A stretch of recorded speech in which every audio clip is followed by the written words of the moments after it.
You're now rocking with Back to School, the podcast, Decoding Youth Culture, hosted by Luke Hodson, powered by Nerds Collective. Make sure you stay tuned. What's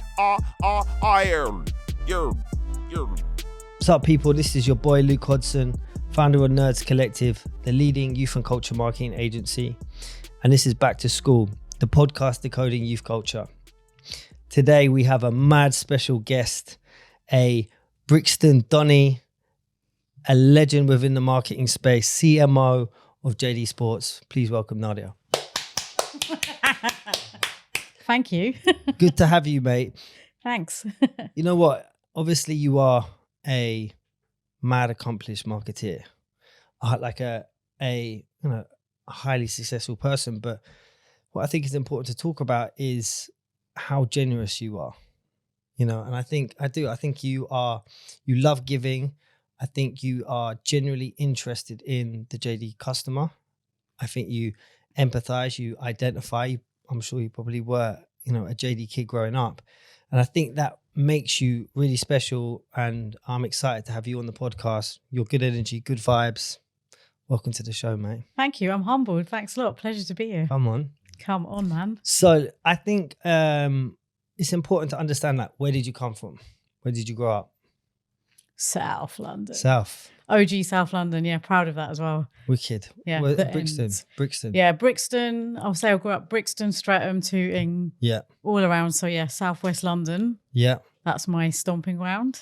And where I'm from. And you went to university? Yeah. Studied at uni? Yes, I did. Straight into work? Yeah, actually went to school, went to college, university. Yeah. And straight into work. No options to not work, to be fair. Yeah, so always a grafter. Always a grafter. It's in my blood. Wicked. And straight into marketing after your degree? Do you know what, man? Yeah, straight into marketing. I studied business. Yeah. Bit of marketing within that. And first jobs were, agency, bit of marketing, this and that. Flipped over onto the client side. Yeah. First brand side job for me was VF. Yeah. So who was that with? That was with the Eastpak brand. Yeah. So backpack, school bags. Yeah. A lot of fun and adventures. And it was onwards from there. And obviously you're kind of at the reaching the pinnacle, right? You're CMO level at, I think it's the 5th biggest fashion retailer in Europe, right? The company's 9 billion, it's a serious position. But what other milestones did you have from leaving university, VF, and then get into the place that you are now?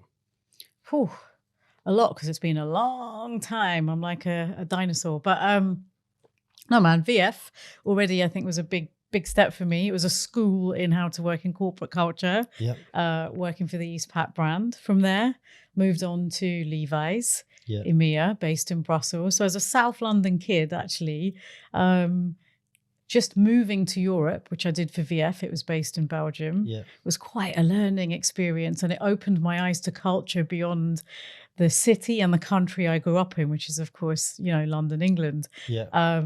That was amazing to understand others, to understand different cultures, what people could compute or relate to, etc. Right? Yeah. So already making that move to VF, for me was a big learning moment. Yeah. Then beyond that, moving from the VF company over to Levi's. That was good. That was big. That was fun. That was from being a marketing generalist. I went there to actually lead PR and women's marketing. So that was kind of fun for EMEA. Where did you get to? What was your role? Was it communications? At Levi's? Yeah. So at Levi's, I was EMEA PR director. Nice. And women's marketing lead, because there was a big project around re-engaging women at that time. Yeah.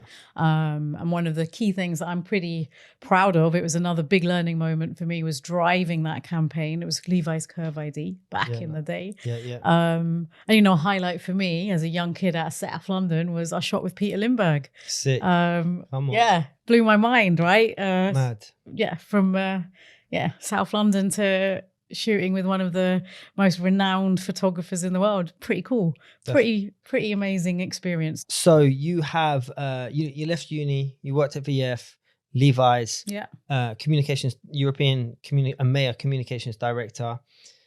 That's like quite significant stepping stones. Did you find that being female, a person of color, ever held you back? Did you have to work twice as hard as everyone else? What was your experience? Oh, a lot to unpack in that question. Yeah. Make it easy, won't you? Do you know what? I worked really, really hard all the way through, but at the time you don't really reflect. It's only now as you get older you think, well, whoa, that was tough. That was a journey. You know, in the moment, it's about trying to prove yourself. It's about really trying to get to where you want to go to, doing the best work, learning, moving forward. But yeah, of course, there were hard times too. It was not a breeze. Yeah. And I think also coming from the kind of roots and background I did, very humble. Yeah. You know, you have to earn your spot and you have to fight for that. And I think in a way, yeah, you have to have that drive to be able to move forward and resilience to take things on board and keep moving forward in a positive way. That takes work and effort. So yeah, but it's because you are, like you say, you work hard, like you work mad hard, right? Your work no ethic, doubt. it's crazy, right? It's like, so people understand, it's like you are always on, you know, like you said, you haven't been on holiday for 2 years, right? You're active. You really do put this first. Like, this is not being handed to you on a plate. And I think excellence, based on your experience, comes through like grit, determination, right? And like you said, resilience. So you, and then where were you after Levi's? After Levi's, I went back to VF to lead marketing for Lee Jeans. Yeah. That was a short stint. And soon after that, I left Belgium. I did a little assignment for Bacardi Martini, looking after the Martini brand globally. And there I was global comms director. So that was my first experience into FMCG, commodities marketing, and really building brands globally, truly globally, exposure to Russia and other markets that perhaps I wasn't really that experienced in until that moment. And there as well, it was much more about integrated campaigns at scale. Yeah. TV commercials, legalities, loopholes for communicating, you know, different type of product. Alcohol marketing comes with limitations, and it was good to test your brain, right? Yeah. It's also where I discovered the importance of consumer insights and research and understanding who your audience is, because in those kinds of businesses, everything is validated with research, both qual and quant, and so on. And that's really where I got into understanding and wanting to understand more about our consumers. Yeah. And I think part of what makes JD, like jump into JD, is like it's so successful is their understanding of the JD youth consumer, right? And the way that I understand that consumer is street culture identifying, sportswear prioritizers, ethnically diverse, lower middle to lower socioeconomic status. They are young people that are driven and motivated by social mobility. It's around unlocking new experiences beyond perhaps their reality, and going beyond their kind of parents' situation and making them proud. They also prioritize spending on conspicuously branded clothing and assets, anything that projects success and status. Is there anything else that you would add to the consumer profile that I outlined in terms of the JD customer? So what would I add? Yes. Well, you've gone pretty in depth there. Yes, so, yes. I guess, like, you know, is there anything else that you see from a kind of internal perspective on the JD consumer? Well, there's a couple of things I would say actually on that.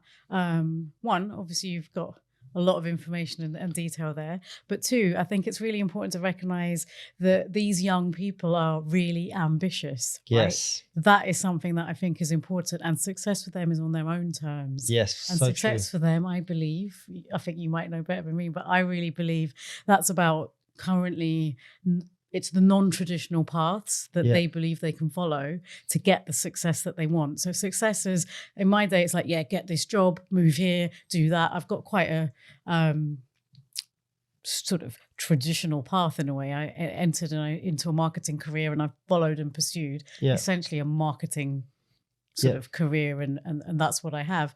Today's young people, one, you know, the communities we're talking about, creativity and culture is born there. And that's really rich. That's rich. And you get that from diversity and also having, you know, lots of movement in the society you're operating in. For sure. I think that's rich. But that ambition, that desire to move forward, I think that's really, really prevalent in our audience. You know, they want to achieve and they want to do things that perhaps they're passionate about. I'm not talking fluff. I'm talking about, right, they're going to pursue careers in things that they feel are relevant to them. Yeah, agreed, man. I think there's such a strong desire, like a burning desire to make and unlock cash, right? And to be successful. I know that we tested it at NERDS, and this audience is twice as likely to agree that having their own business is important to any other Gen Z segment. Facts. Right. And it's like, yeah, it's not, you know, maybe it's not changing the world. It's not, you know, it could just be having a scaffolding business. It could be being a spark, you know, anything that's just unlocking money and projecting them forward in society is just so important. And I'm always like astounded by the hunger and the need to try and push. And I think that entrepreneurial spirit, someone called like the kind of hustle mentality, has always been linked with inner city, urban environments. The hip hop as a business, you know, demonstrates that entrepreneurial spirit. Do you what do you think it has allowed JD, for instance, is you know, it's 10x its revenue since 2010. I think it's worth 9 billion this year, right? More or less, yeah. As I said, I think it's the 5th biggest fashion retailer in Europe, but yet the high street in terms of retail is fucked, right? It's you know, it's on its arse. It's what makes JD have the capability to be able to grow in so aggressively in a declining market. Thanks for that question. I'll unbox that one, shall I? I mean, I think with JD, you know, what's unique for us is we are certainly in the UK over the last 40 years, we've really, really grown in towns and cities across the country, right? Yep. So we are everywhere, little stores, big stores. That's the first thing. We're present. We're part of culture. We offer not only product, we offer a place for our audience to come, discover, connect, share. Yes. And that becomes part of whichever town, city you might be in, right? First point. Yeah. On top of that, I think for us, we also offer employment. So when we talk about being in these towns and cities, we become part of the community and culture because we're present, we're there. Yeah. Most of the people of my age will have probably grown up with a JD, not too far away from them. And I think that means, you know, we've got that kind of longevity. On top of that, we work with some of the best brands in the biz. You mentioned it yourself. The JD audience is discerning. Yeah. The JD audience wants to show that they are upwardly mobile, and they are moving forward with their peers, with the community, pushing each other, driving each other. And we are a hub for them to be able to come in, discover, explore, connect, and also get the best of brands, right? For sure. I think it's a destination. It's a cultural destination. It is being an institute of culture that reflects the inner city aesthetics and identity, and always has done, which, like you said, is a big part of JD's success. So we've covered a bit about the JD consumer and their mindset, their ideology.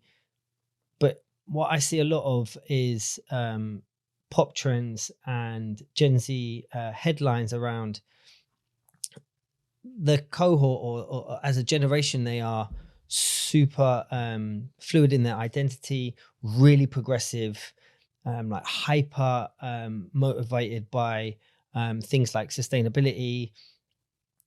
How true do you think those characteristics are of the JD consumer? That's a really interesting question. I think, again, multiple elements to what you've asked there, but I think for us it is our consumers want to express themselves. They want to do that on their own terms. Yeah. You know, if we're really thinking about how and what they're expressing, it does come from whatever is among their peer group and their community, right? Yes. It's conversational. So that becomes really important. I think, a topic you mentioned as well is sustainability. What we know is, people are interested in that, and they want to be able to be more sustainable, engage, and know that what they're doing out there in the world is not negatively impacting. But I think what you see in practice is it's not always that easy to achieve. Yeah, for real, 100%.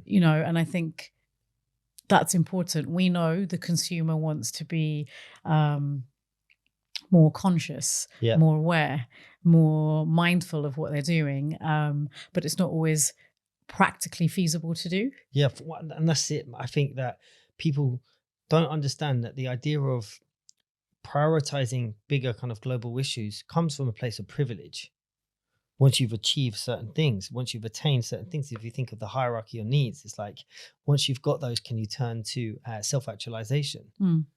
And I think, like you said, the consumer is driven by social issues, but also they're just trying to like survive. It's a much more hostile environment in the inner city. They might not have as much access to money. Like, just getting the right look is really important to this consumer group.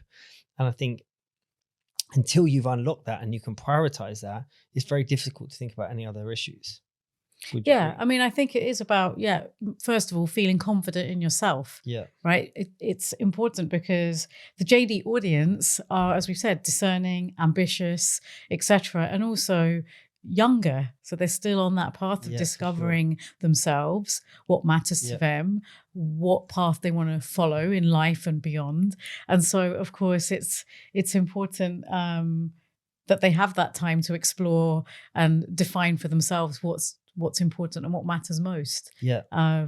So it's easy, it's about privilege, but it's also about how much time you've had to discover and make choices, right? I guess it's coming of age provides experience and confidence around what's important to you. And I think in that teenage period, it's quite a lot of angst. There's a lot of internal tension. There's a need and a desire to fit in, right, and be part of. I think that's where it gets interesting, though, right? Because you want to fit in, but you also want to express yourself. Exactly. And that's the tension, right? Fitting in while standing out, right? And I think, go on. No, that's spot on. I mean, I was just going to say, like, you fit in while you stand out, so you're looking for the freshest cut.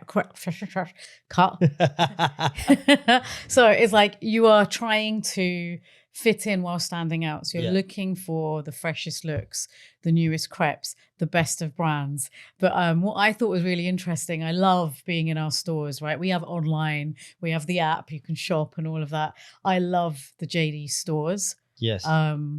Because you really see what's happening. You see the product, you see the product on the shop floor, you see how people are shopping, which I love. And on top of that, you see how people are going into store. I really noticed we have quite a lot of male consumers in the JD sort of audience group, if you like. And what's so cool is to see these guys going in groups of 4, 5, having a chat, looking at what's new, having a look at sort of whether it's the sneaker wall or they're upstairs looking at apparel or whatever. It's cool to see how people get out there and shop and compare and contrast and still look for, to your point, ways to stand out but together. So that peer-to-peer validation is still really relevant. Yeah, man. So important. Right? It's the drive. I think really it's about, am I going to step out wearing these kind of trainers and not be ridiculed? Like, is it going to be accepted by people within my area, my family, my peers? It's like that drives a lot of decision making, I believe, anyway, in at JD. So I think it's super interesting you said that. Do you and even when people are standing out, right? If you look at JD, you don't want to stand out too much. Yeah, exactly. Exactly, right? And you see it's like greys, blues, blacks, and then a pop of red. And that within the JD JD kind of world is stepping out, right? That's standing out, right? It's not overly confident. And part of that is, if you think of the herd, if you think of like being camouflaged within a herd, zebras, right? Mm-hmm. They survive by all looking the same, which means it's very difficult to pick off one zebra. And I think that is a big driver for inner city youth is that they need to fit in. They have to be part of, to not stand out. There is, you are more vulnerable if you stand out. Whilst you can stand out a bit, kind of, projecting a super creative, colorful presentation of yourself can be risky. And I think that is a mindset that I think brands need to understand, is that it's a very different environment, at a street level on the high street for a lot of inner city young people. What do you think brands get wrong or misunderstand about the JD customer? Because it's a complex customer that actually... JD customer is really discerning. Yes. Right? They really do know what they want. Yes. And you'd be foolish to think otherwise. Yeah, I hear that. So I think it's about really respecting our customer. It's respecting our audience is important. And I think actually brands,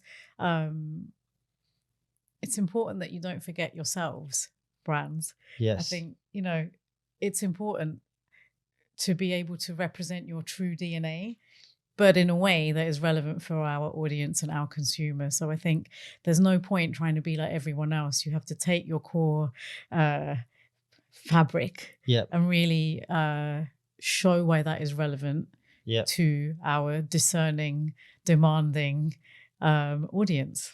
So I guess you get challenged a lot where brands come in and be like, right, well, this is our brand. These are our values. These are our kind of our DNA. This is what we stand for. But that might not connect with your customer, right? So what advice would you give to brands that are trying to find that sweet spot and the crossover between the desires and the wants of the JD customer and then the positioning or like the kind of master positioning of the brand? Yeah, I mean, they have to sort of, number one, which sounds so basic, but be really clear that you understand the master positioning of your own brand, right? Sounds so basic, but it's facts. Make sure that you then understand how that is expressed and what that means across your own channels and your touch points, and then how you're segmenting your distribution. When you come to our audience, then how do you articulate that for the JD audience, and how do you make sure that it is distinct enough from anywhere else? Because we are a house of brands. You are a brand curator, and I think it's the curation that JD have that instills the confidence of the youth consumer, right? Because they trust coming into your stores more than they would go into just a Nike store on its own. Because you can walk into Nike and walk out in a pair of yoga shorts and some mad top. It's like JD Sports is perfectly curated, right? And I think you have an expert understanding of that curation. And how much do you find that brands listen to the curation and the positioning that you propose for their brand within your Many ecosystem? do. Do you know what I think? If it didn't work and if they didn't, we wouldn't be able to offer the depth and breadth of brand and product that we do. So I think that's really important. We have an outstanding buying and commercial team that are really out there working hard to make sure we get the best product in. And I think then we are really fortunate to be able to partner, and it's truly about collaboration. We partner and work with some of the best brands in the world that we know are really desirable. And we're in a fortunate position that, the brands that fly at JD work with us. They understand we know our business really well. And if we're bringing you in, it's because we really want you to succeed and you've got something that's of potential value to our audience. And I think, JD, I think you guys are the masters at being able to unlock the high street, right? And I think the JD consumer or the customer is often not really considered, as seen as a bit of an afterthought, or even not a particularly desirable segment within their consumption pool. But I believe it's a really important segment. I think actually a lot of trends, like you said at the start, right, come from urban inner city environments, right? That's where cool comes from, always has done. So what is it that why do you think that brands should prioritize your audience or invest in understanding the JD customer? I think brands need to invest in understanding and getting to know the JD customer and the audiences that come out of that core customer base as well, because it is where culture is born. Point one, that's where culture comes from. It's 100. I think like that's real talk, right? And I think people, culture comes from inner city environments, and the JD consumer is at the kind of epicenter of that. So look at popular culture. No, thank you for that. I mean, popular culture, whether that's sport, football, big percentage of top players, wherever they're from. Love to say, obviously, South London, but beyond as well. That's a particular culture. That's an energy, right? You don't get that anywhere else. No. Sanitization doesn't give you culture. Culture comes from the rub. Yes. And the rub is really important. That's why it's you should not underestimate the JD customer. It's what drives things forward, right? That energy, that vibe, the desire to move above and beyond. It moves things. The other thing I think that's really important is where culture comes from. And also the JD audience, as I said, you get, I've certainly grown up with JD, but we're about youth, we're about freshness, we're about the new. And it's like, if you don't nurture youth, freshness, new, what's going to happen in future years? Like, you have to be able to connect with young people and understand them and know what makes them tick. That's not only about your brand, it's a wider societal thing, isn't it? So true. I think like you said, people believe, I think there's a misconception that brands believe that the JD consumer has limited or shallow understanding of product. But like you said, they're super discerning. They know product. Right, they're falling asleep with their phone at the side of their bed, looking at product, putting it in to baskets. If it's not the JD consumer, who is driving things forward? Because every top flight, super elitist thing at some point is born of where the JD consumer base is. Yeah, I think that's, if there's one thing I'd love to get out of this podcast, this episode is that fact, right? People are seen as not a priority. They think it's an uninfluential group of people that don't get product. I think it's the complete opposite. From our research, we found that the street culture, sportswear inspired youth consumer represents across the globe 55% of the total Gen Z ecosystem. And then based on what you were saying, that's where cool comes from, that not only is it the largest segment, it's the most influential, right? And I think a lot of brands have a bit of a blind spot around this consumer. I'm not sure why, but I think coming into JD and just kind of listening and looking so that you can help decode the ecosystem and where they can play a valuable role is the way to win. I think building on what you're saying, it is important to invest in understanding the consumer, because it's not as simple as, they're a bunch of young people living in a city.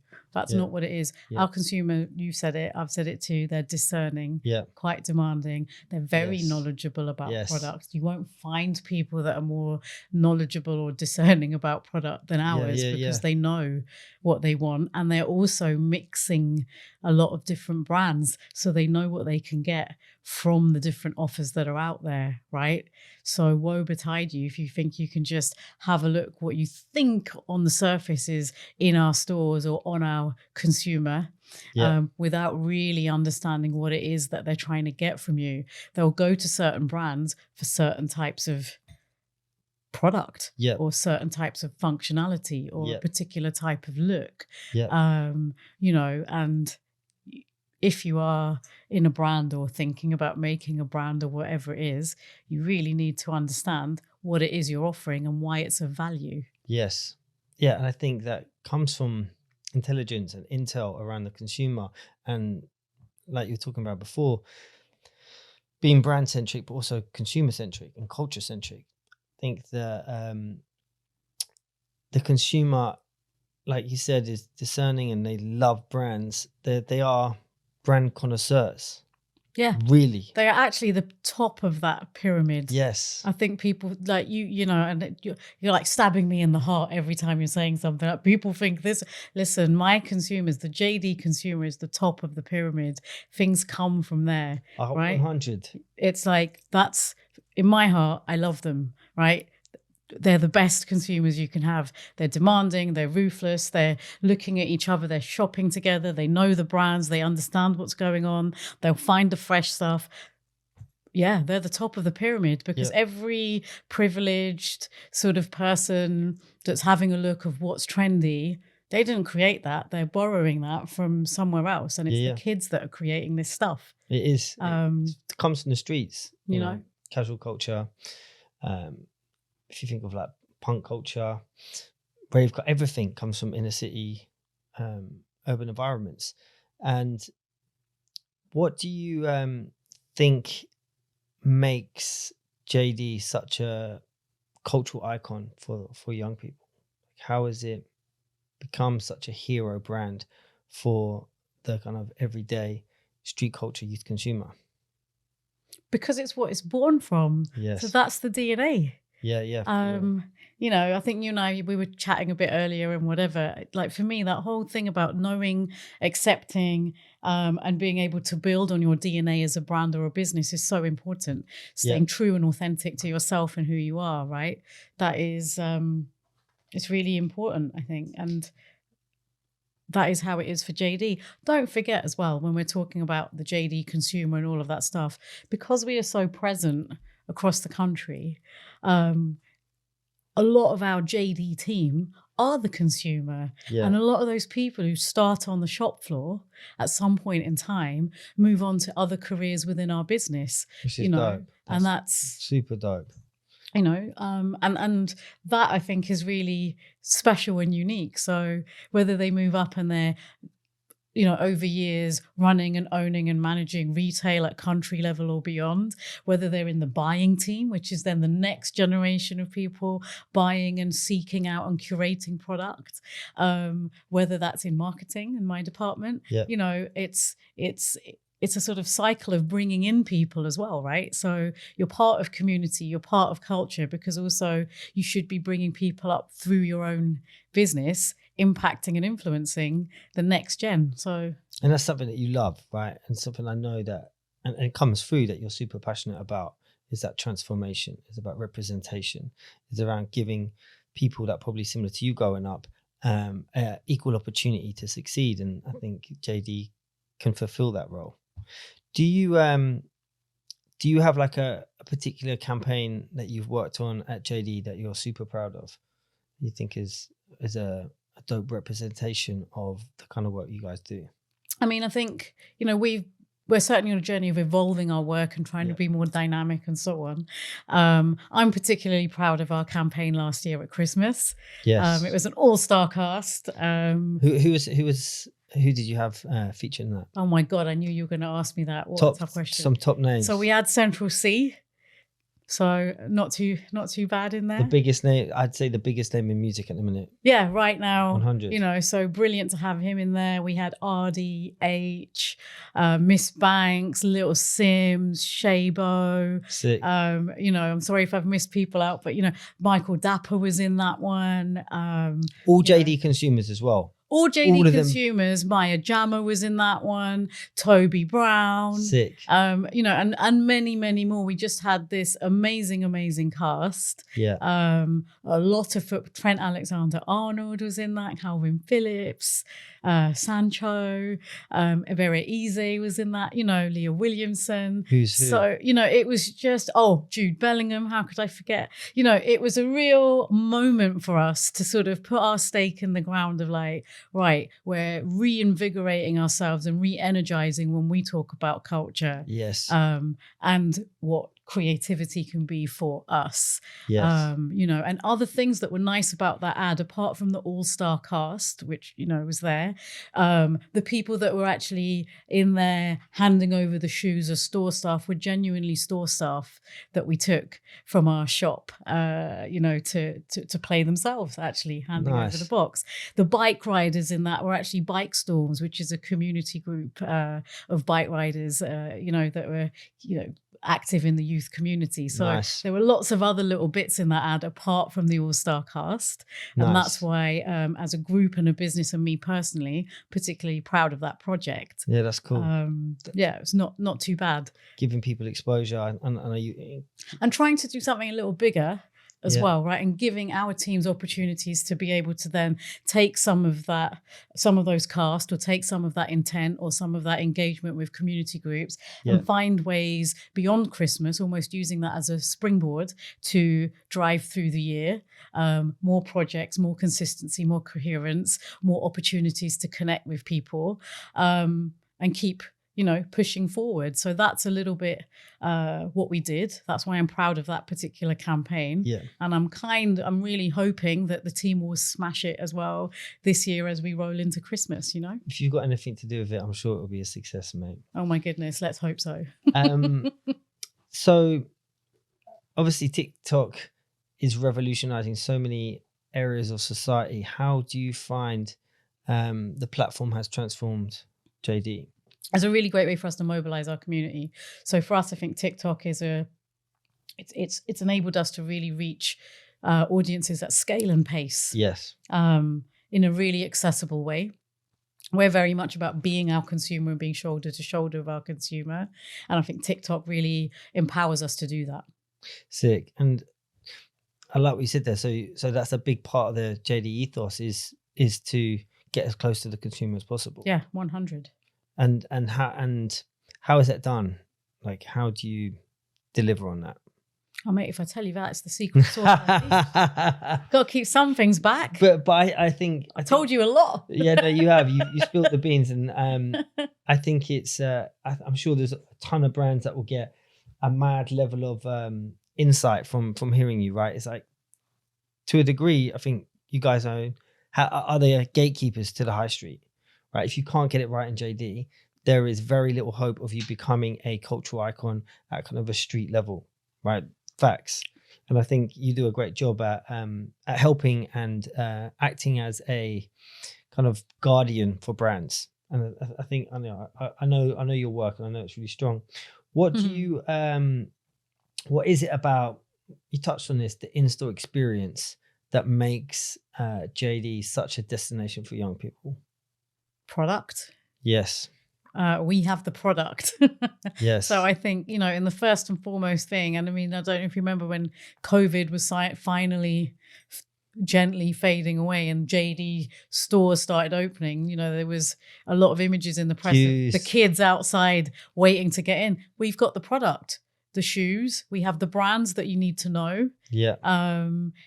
We are right there, easy to access. You're never 30 minutes away from a JD, I reckon. Yeah. In the UK. So it's like, if you want to check out what's happening, if you want an easy destination to meet, if you want to try on the best product, if you want to leave with the freshest crepes, you get to JD and there it is. It's true. And I think it's interesting that JD's moved way beyond. I don't know if the viewers will know this, is that it has such a diverse catalogue of product and brands now. Yeah, we do. It's, if you want to Hugo Boss, right? Armani, it's like, Levi's, it's crazy. Hoodrich, obviously Nike, Jordan, Adi, Under Armour, Converse, Vans. It's almost North Face. Every brand is pretty much stocked now. You have become a true multi-brand retailer. What is it that you guys do to continue to evolve? You were talking about, I think it would be nice to start at, is how JD first kind of transitioned into culture and grew off the back of the casual movement up until now. Yeah. Talk us through that journey. Well, I mean, the journey is that, right? I mean, when JD first started, it was very much coming out of terrace and football culture. The guys going from the UK out into Europe, watching those football matches, getting over to Italy, having a look at all those brands, the Diodoras and all of this, the Kappa and all of this, and bringing it back, right? That route of discovery of culture and fashion, and bringing that up through the spine of the UK. That's how we started. That's the history of what we did. And that's already showing and demonstrating that from our roots, from our DNA, we were always about what was relevant, connecting sport and that sports casual lifestyle, but also bringing it into people's daily culture. And that, bit by bit, year on year, just grew and grew from this movement. Sick. And what is it that you guys do now to continue to evolve the retail offering? Like, how do you continue to stay fresh? As I said, we have an incredible buying team that is constantly engaged with brands, new as well as the established, to drive and push things forward. The ultimate thing for us is we are passionate about our JD consumer, our JD audience. Like, what can we do? What can we bring them? Our audience, as we've said many times already today, discerning, demanding, wanting the freshest, wanting the newest, wanting to lead their pack, wanting to show peers that they've got the coolest stuff. We want to be the partner that helps them to do that, right? So it's constant pushing together, but always with our JD audience and our JD customer in mind. I think you're probably the most consumer-centric brand I know, right? It's like you said, you're so rooted in what your customer needs. It's like it is truly there to serve, right? And I think keeping up with the pace of culture is what JD does really well, which enables you always to allows you to always enjoy the status of a cultural icon. Have you seen any new or emerging shopping behaviors post-COVID as a result of brands like TikTok? Do you know what we do know? I think because we talk a lot about digital natives. Yes. And I think particularly when you talk to JD, because we know we're known for that younger audience, like, digital native. Yeah, facts. That's real facts. But what we do know is that there's still very high expectations on retailers. There's a lot of joy that comes to our consumers from being in physical retail. So I think the importance of a true omni-channel experience is important, and increasingly so. We have to be able to offer that seamlessness of being able to order, to be able to click and collect, to be able to bring things back, to be able to shop at kiosk or on app or in store at any moment and at the customer's own volition. So they might buy in one place and take it back somewhere else, or order while on the road and want to pick it up in a couple of hours or whatever it is. It's that ease, right? The ease of being able to access the product when you want, how you want, regardless of what touch point or channel it may be. That's one thing. And as I said, again, just to underscore the importance of physical retail as well. They love it. Our consumers love the product, and also to have that physical space to experience the brand, the product, and also share time with each other. Because that's different to what a lot of people would understand of young people, right? You know, people believe that the trend is moving to just online, that, you know, the physical retail experience is no longer that important. But what you're saying directly opposes that. And you're saying that actually there's a lot of currency and cultural equity by going into store, right? It's 100. I mean, if it wasn't, again, I'll refer back to just after COVID, when stores were opening, people are outside the JD store. It made news. That's where people were. Why? Because they wanted to get into store. Our consumers are digital natives in the large part. Our consumers are incredibly tech savvy, no doubt. But they like to be in the store as well, or have the option to be able to do that. And it's like probably online all week looking at product. I'm going to get this. You know, once my money drops, or once I finish playing off Klarna, and then once you're ready to buy, it's bang, going into that store, because it's such a big moment. You know, walking out of the bag, legendary. I was just about to say, there's nothing better, even for me, working at JD, when I buy my gear, I just feel so cool with my JD duffel. It's such an iconic moment, right? As if you're going to waste that by buying just online, right? You're not going to get that return.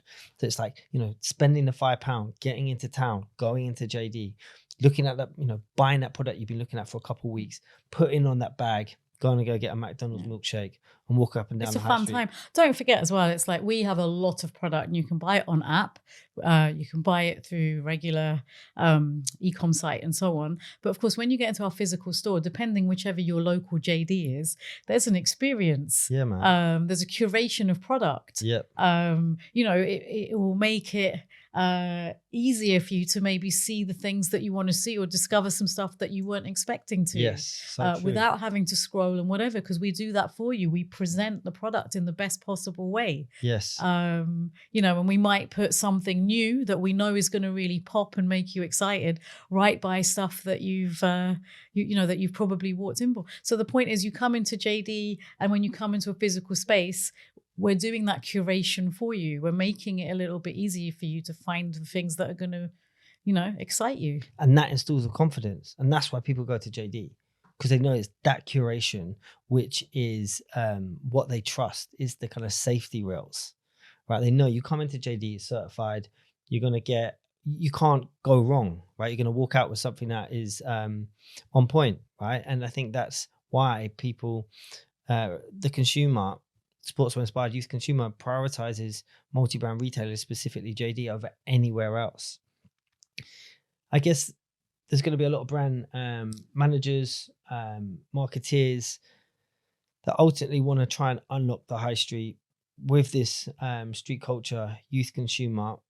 What advice would you give them that are trying to a brand that's trying to break into JD and win with your consumer? Respect our consumer. Okay. It's that simple. I mean, they need to invest in understanding the consumer. Yeah. Really trying to understand and figure out from their brand DNA and their core positioning, as you had mentioned, how does that translate to the JD consumer? So you need to invest in understanding our consumer. Yeah. But essentially, I would say, two pieces of advice, if I'm in a position to offer them, is respect and love our consumer as much as we do, and don't forget your own DNA.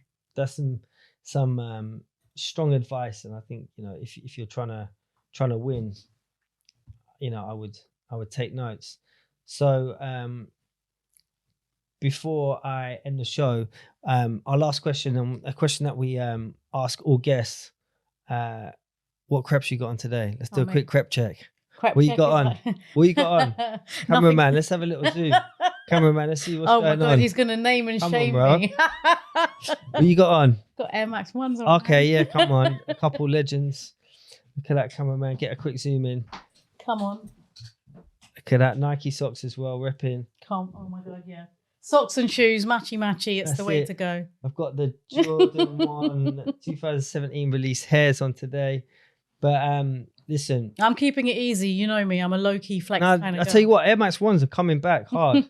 But anyway. Thanks to Pata. That's it. But it was such a pleasure to have you on. Thank you so much. I'm sure there'll be a ton of people that'll get a mad amount of value. I think you... I think you're a dope marketeer. Thank you. Someone that is going to go on to massive things, even beyond what you've achieved so far. So that's it. Make sure you tune back in, like and subscribe for episode 2. This is Back to School out. Thank you. Hey. Yo, salute to everyone for listening to Back to School. If you like what you heard today, hit us up on nerdscollective.com. That's NERDSCOLLECTIVE.com. Don't forget to like and subscribe. Yeah. And we out.